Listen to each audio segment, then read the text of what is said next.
The KP era is over. Take note.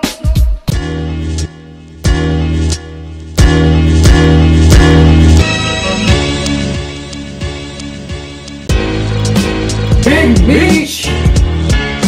We're here. My man, Alan Houston. It's different this time, but it sounds like you're rich in town.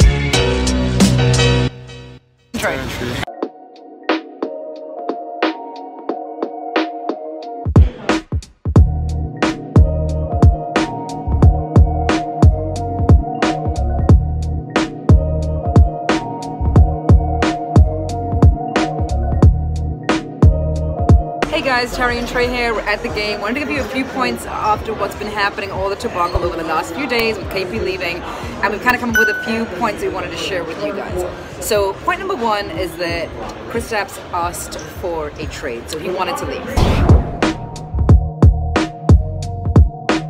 So that's the biggest thing here. I think you're looking at what happened and we're like, oh no, we could have kept him. He wanted to leave. You don't want to keep a disgruntled player in your team that doesn't want to be there, right. Especially when they're trying to build a new culture and move forward with something new.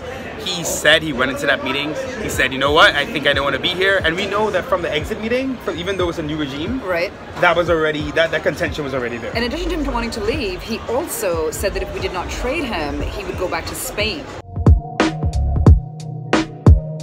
Spain? Spain?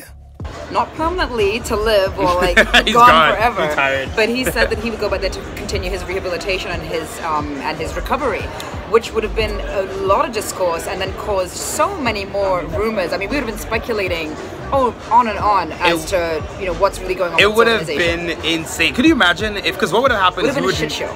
Exactly. We'd not have known about the meeting. So all we would have heard is that Kristaps. Maybe we would have heard about the meeting, but it would be Kristaps had a meeting. Now he's back in Spain. So now we don't know if we're going to re-sign him. We don't know what he's thinking. It would have been a mess. It would have started all the drama again. Yep. So remember this point when we talk about what happened to trade is that he asked to leave. Were the Knicks shopping him? Yes. The Knicks were shopping him around. They were doing their due diligence. If KP felt slighted by that, then that's kind of on him. I know the franchise and how long do you think they were shopping him around for, though? It seems like a month from the latest Marc Stein report. My thing is, if they were shopping him around for the last month, which they say was the month of January, right, then to me, those talks were happening prior to that. Oh, they've been discussing the discussion was going on, and the discussion could have been going on since, like you said, I mean, he hasn't been playing. He hasn't been playing, he's been injured. So those discussions and those talks, a sensible organization, that's what you do.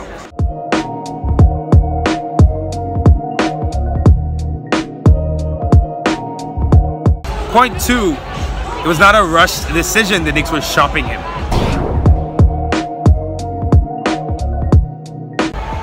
It was a long, calculated decision. Now, I wouldn't use the word calculated because that makes it sound like it was nefarious, like evil, yeah. That wasn't the deal. But I do think that they took their time. They, as you said, shopped him around. Apparently, he asked to go to the Nets. Oh, okay. I see how it is. Right, so that's what came out today. Yeah, there were four teams that he asked to go to. One of them was the Nets, which I'm going to talk about that. Yeah. But I think it's reassuring because as Knicks fans, we're supposed to be skeptical because we've seen front offices tell us things are different, things have changed, it's different now. It's different this time. It's different this time. It's different this time. And it hasn't been. So one of the big things that came out when the trade initially happened was, oh my God, the Knicks are so dumb. He asked for a trade and he traded him within 30 minutes or an hour to the first offer. But as soon as that happened, I realized that there clearly was a plan, because there's no way that someone asked for a trade. We hear all this rumble going on, and then in the next couple of minutes, boom, it's done. He's gone. Look at the AD deal. Look how long the AD deal's been going on. That deal is still going on. It's still going on. KP's deal came and went. So when that happened so quickly, I was like, no, there's no way. They had to have known what they were doing.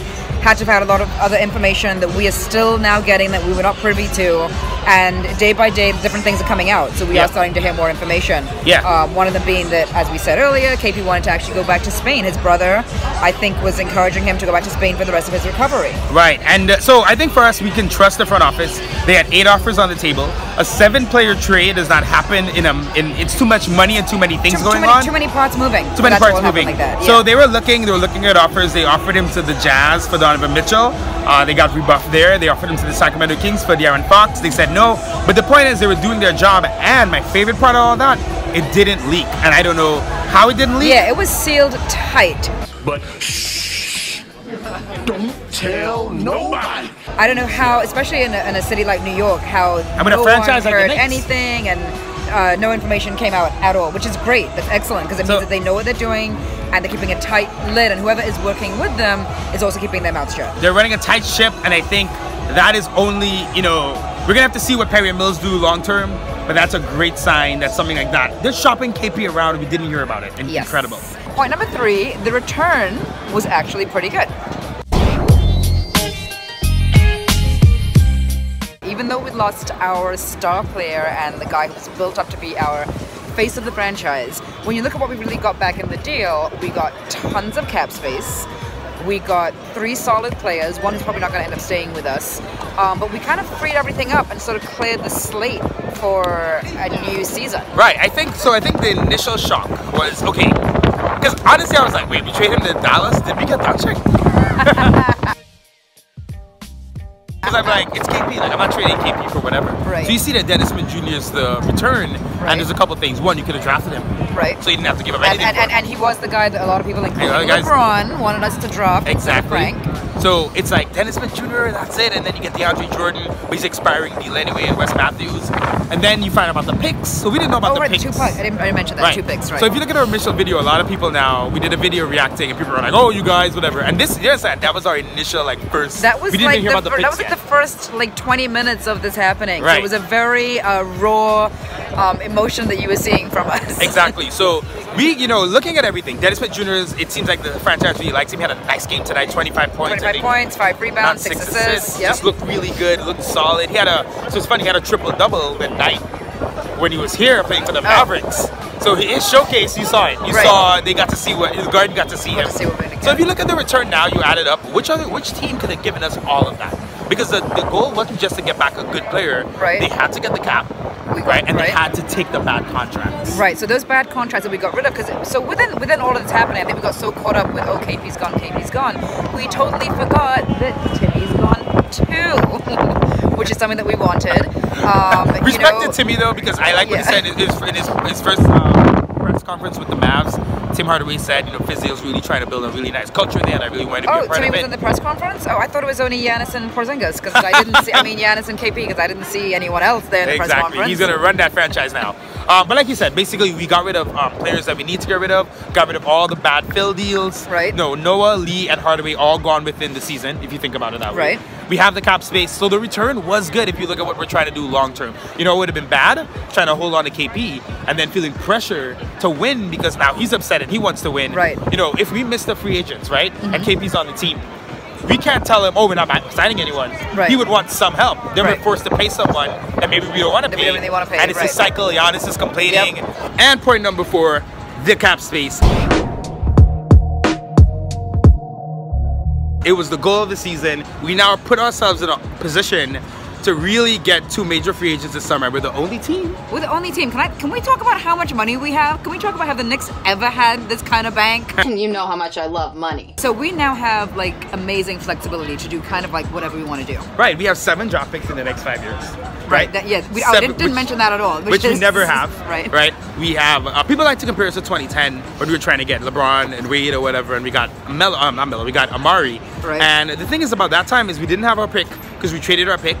The talent was okay with Chandler and Gallinari, but we didn't have as much of it as now. And we only had money for 1 max at the time, I believe. We have money for 2 They got 74 million. You know, we can now tell a free agent, yo, you're coming, bring your friend. Who do you want? Hey, Katie, who do you want to come with Who do you want? Who do you want here in your corner? The money and the flexibility is huge because you can do, it's like choose your own adventure. Right. Right, you can do anything. And now with Perry and Mills, especially Perry, after he's undone these things that filled it, he can basically say, now here's what I want to build. Here's how I want to go. Here's how I want to, and not be worried about decisions of the past.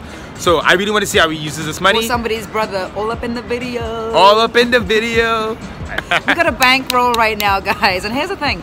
Even if, on the off chance that we do not sign 2 big agents, which I kind of feel that's what's going to happen, and I think that they know a lot more than they're saying they do know right now, but even if we don't... Wink, wink, KD. I'm going to be okay with that because we still have it.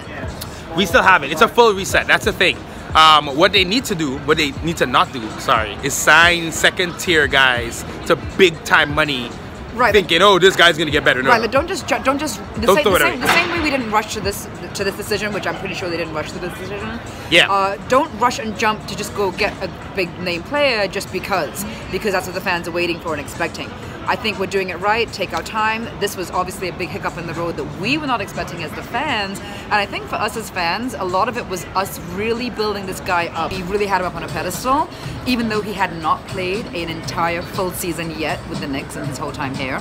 He was injured, and we were just really hoping he was going to come back better and stronger, but we had no real proof of that. We had no one. Here's the thing. The Knicks never had draft picks. That's something you have to remember. Us not having draft picks is also why Frank gets so much love. We're not used to having our own young guys. So KP comes in and he's actually way better than you thought. He's fighting the boos, he's proving himself, he's dunking on people. We really clung to him, and we definitely built him up to be more than he was, and I think that ego kind of played into how he thought about himself and his brother as well. And I'll say this too, I think as Knicks fans, he was really built up as the face of our franchise. So that was what was heartbreaking, I think, for us when we first got this news, because he was the face of our franchise. It was like they took the Knicks and moved them to another city. That's how we felt, like really stripped from what we knew. But not today. We're very excited for the future, and things are going to be way better. KP and his brother can go have fun with Mark Cuban. We don't care anymore. No more KP talk. That's it. Knicks Peace forever. out. Knicks forever. The jersey. It's a name on the front of the jersey and not the back. As always, thanks again for watching our video. Do not forget to subscribe and turn on your notifications. That way you'll know every time that we post a new video. And check out some of our other stuff.